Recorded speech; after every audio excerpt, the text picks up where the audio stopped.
ಹಮಾಸ್ಗೆ Trump ಕೊನೆಯ ಎಚ್ಚರಿಕೆ. Gaza ಕತೆ ಮುಗಿದಂತೆ ಅಂದ ಅಮೆರಿಕ ಅಧ್ಯಕ್ಷ.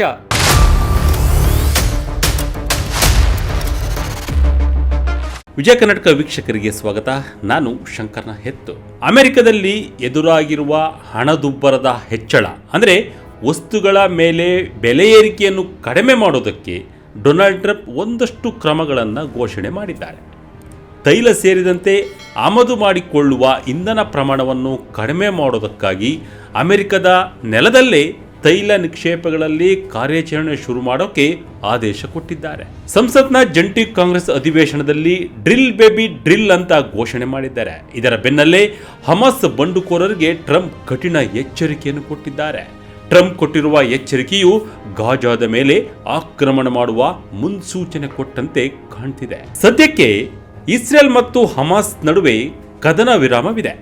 ರಂಜಾನ್ ಅವಧಿಯಲ್ಲಿ ಈ ವಿರಾಮ ಮುಂದುವರಿಸಲು ಇಸ್ರೇಲ್ ಕೂಡ ಒಪ್ಪಿಕೊಂಡಿದೆ. ಆದರೆ ಹಮಾಸ್ ಹಿಡಿತದಲ್ಲಿರುವ ಇಸ್ರೇಲ್ನ ಎಲ್ಲ ಒತ್ತೆಯಾಳುಗಳನ್ನು ಬಂಡುಕೋರರು ಬಿಟ್ಟಿಲ್ಲ. ಈಗ ಇಸ್ರೇಲ್ ಪರವಾಗಿ ವಕಾಲತ್ತು ವಹಿಸಿಕೊಂಡು ಹಮಾಸ್ಗೆ ಟ್ರಂಪ್ ಆವಾಜ್ ಹಾಕಿದ್ದಾರೆ. ಉಳಿದಿರುವ ಒತ್ತೆಯಾಳುಗಳನ್ನು ಈಗಲೇ ಬಿಡುಗಡೆ ಮಾಡಿಲ್ಲ ಅಂದರೆ ಗಾಜಾ ಕತೆ ಮುಗಿದಂತೆ ಅಂತ ಟ್ರಂಪ್ ಗುಡುಗಿದ್ದಾರೆ. ಗಾಜಾದಲ್ಲಿ ಅಲ್ಲೋಲ ಕಲ್ಲೋಲ ಸೃಷ್ಟಿಸೋಕೆ ಏನೇನು ಬೇಕೋ ಎಲ್ಲವನ್ನು ಅಮೆರಿಕದಿಂದ ಇಸ್ರೇಲ್ಗೆ ತಲುಪಿಸೋಕೆ ಟ್ರಂಪ್ ಮುಂದಾಗಿದ್ದಾರೆ. $ಬಿಲಿಯನ್ ಮೌಲ್ಯದ ಸಶಸ್ತ್ರಗಳು ಇಸ್ರೇಲ್ಗೆ ರವಾನೆಯಾಗಲಿದೆ ಅನ್ನೋ ಸುಳಿವನ್ನು ಕೊಟ್ಟಿದ್ದಾರೆ. ಟ್ರೂತ್ ಸೋಷಿಯಲ್ ಪ್ಲಾಟ್ಫಾರ್ಮ್ನಲ್ಲಿ ಪೋಸ್ಟ್ ಹಂಚಿಕೊಂಡಿರುವ ಡೊನಾಲ್ಡ್ ಟ್ರಂಪ್ ನೇರವಾಗಿ ಹಮಾಸ್ ಅನ್ನು ಗುರಿಯಾಗಿಸಿಕೊಂಡು ವಾರ್ನಿಂಗ್ ಕೊಟ್ಟಿದ್ದಾರೆ. ಎಲ್ಲ ಒತ್ತೆಯಾಳುಗಳನ್ನು ಈಗಲೇ ಬಿಡುಗಡೆ ಮಾಡಬೇಕು. ನೀವು ಹತ್ಯೆ ಮಾಡಿರುವ ಜನರ ಮೃತದೇಹಗಳನ್ನು ಕೂಡಲೇ ವಾಪಸ್ ಕಳುಹಿಸಿಕೊಡಬೇಕು. ಇಲ್ಲವಾದರೆ ನಿಮಗೆ ಎಲ್ಲವೂ ಮುಗಿದಂತೆ ಅಂತ ತೀಕ್ಷ್ಣವಾಗಿ ಹೇಳಿದ್ದಾರೆ. ಹಮಾಸ್ನ ನಾಯಕರಿಗೆ ಇದು ಕೊನೆಯ ಎಚ್ಚರಿಕೆ ಎಂದಿರುವ ಟ್ರಂಪ್ ಈಗಲೇ ನೀವೆಲ್ಲರೂ ಗಾಜಾ ನೆಲವನ್ನು ಈಗಲೇ ಖಾಲಿ ಮಾಡಬೇಕು. ಇದು ನಿಮಗೆ ಸಿಕ್ತಿರೋ ಕೊನೆಯ ಅವಕಾಶವಾಗಿದೆ ಎಂದಿದ್ದಾರೆ. ಇದು ಕೇವಲ ಹಮಾಸ್ ನಾಯಕರಿಗೆ ಕೊಟ್ಟಿರುವ ಎಚ್ಚರಿಕೆಯಲ್ಲ, ಗಾಜಾದಲ್ಲಿರುವ ಜನಸಾಮಾನ್ಯರಿಗೂ ಟ್ರಂಪ್ ಮುನ್ನೆಚ್ಚರಿಕೆ ಕೊಟ್ಟಿದ್ದಾರೆ. ಗಾಜಾದ ಜನರಿಗೆ ಮುಂದೆ ಬಹಳ ಸುಂದರವಾದ ಬದುಕು ಕಾದಿದೆ. ಆದರೆ ನೀವೀಗ ಒತ್ತೆಯಾಳುಗಳನ್ನು ಕೂಡಿಟ್ಟುಕೊಂಡು ಕೂತಿದ್ರೆ ಅಲ್ಲಿಗೆ ನಿಮ್ಮ ಕಥೆಯೂ ಮುಗಿದಂತೆ ಅಂತ ಹೇಳಿದ್ದಾರೆ. ಜಂಟಿ ಕಾಂಗ್ರೆಸ್ ಅಧಿವೇಶನದಲ್ಲಿ ಸುದೀರ್ಘ ಭಾಷಣದ ನಂತರ ಟ್ರಂಪ್ ರವರ ಈ ಪೋಸ್ಟ್ ಹೊರಬಂದಿದೆ.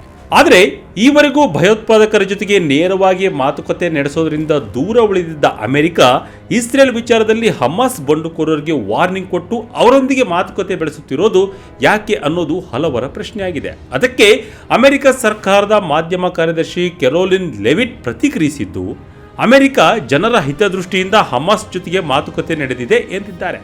1997ರಲ್ಲಿ ಹಮಾಸ್ ಅನ್ನು ಪ್ಯಾಲೆಸ್ತೇನಿ ಬಂಡುಕೋರರನ್ನು ಉಗ್ರರ ಸಂಘಟನೆ ಎಂದು ಘೋಷಣೆ ಮಾಡಿದ ನಂತರದಲ್ಲಿ ಅಮೆರಿಕ ಮತ್ತು ಹಮಾಸ್ ನಡುವೆ ನೇರ ಸಂಪರ್ಕ ಇರಲಿಲ್ಲ.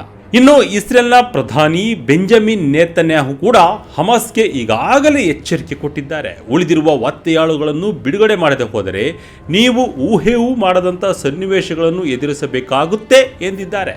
2023ರ ಅಕ್ಟೋಬರ್ 7ರಂದು ಇಸ್ರೇಲ್ ಗಡಿಯೊಳಕ್ಕೆ ನುಗ್ಗಿದ್ದ ಹಮಾಸ್ ಬಂಡುಕೋರರನ್ನು ಸಿಕ್ಕವರ ಮೇಲೆ ಗುಂಡು ಹಾರಿಸಿದ್ದರು. ಯುವತಿಯರು ಸೇರಿದಂತೆ ಹಲವು ಜನರನ್ನ ಅಪಹರಣ ಮಾಡಿದ್ದರು. ಹಮಾಸ್ 1200ಕ್ಕೂ ಹೆಚ್ಚು ಇಸ್ರೇಲಿಗಳ ಹತ್ಯೆ ಮಾಡಿದ್ದರು.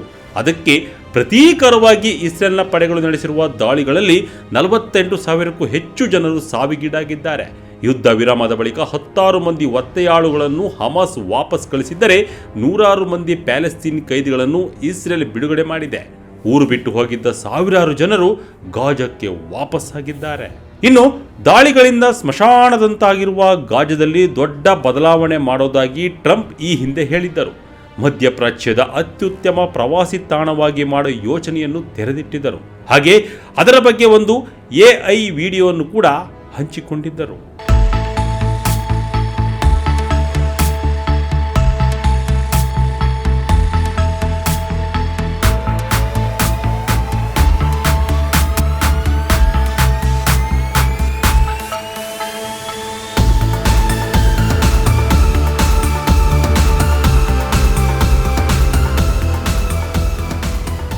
ಗಾಜಾದಲ್ಲಿರುವ ಜನರನ್ನು ಒಕ್ಕಲೆಬ್ಬಿಸಿ ಆ ಪ್ರದೇಶವನ್ನು ತನ್ನ ಹಿಡಿತಕ್ಕೆ ತೆಗೆದುಕೊಳ್ಳುವ ಟ್ರಂಪ್ ಪ್ಲಾನ್ಗೆ ಹಲವು ರಾಷ್ಟ್ರಗಳು ವಿರೋಧ ವ್ಯಕ್ತಪಡಿಸಿದವು. ಹಾಗೆ ಅರಬ್ನ ನಾಯಕರು ಕೋಟ್ಯಾಂತರ ಡಾಲರ್ ಹೂಡಿಕೆ ಮಾಡಿ ಮತ್ತೆ ಗಾಜಾವನ್ನು ಕಟ್ಟುವ ಯೋಜನೆಯನ್ನು ಮುಂದಿಟ್ಟಿದೆ. 5 ವರ್ಷಗಳಲ್ಲಿ $53 ಬಿಲಿಯನ್ ಅನುದಾನ ಕೊಡುವ ಪ್ರಸ್ತಾಪ ಇದಾಗಿದೆ. ಆದರೆ ನಿಜಕ್ಕೂ ಗಾಜಾದಲ್ಲಿ ಪುನಶ್ಚೇತನ ಕಾರ್ಯಗಳು ಆಗೋದಕ್ಕೆ ಈ ಎಲ್ಲಾ ರಾಷ್ಟ್ರಗಳ ನಾಯಕರು ಬಿಡ್ತಾರಾ?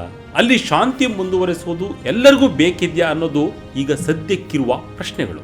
ಇದಾಗಿತ್ತು ಈ ಕ್ಷಣದ ವಿಜಯ ಕರ್ನಾಟಕದ ಇಂಟ್ರೆಸ್ಟಿಂಗ್ ಸ್ಟೋರಿ.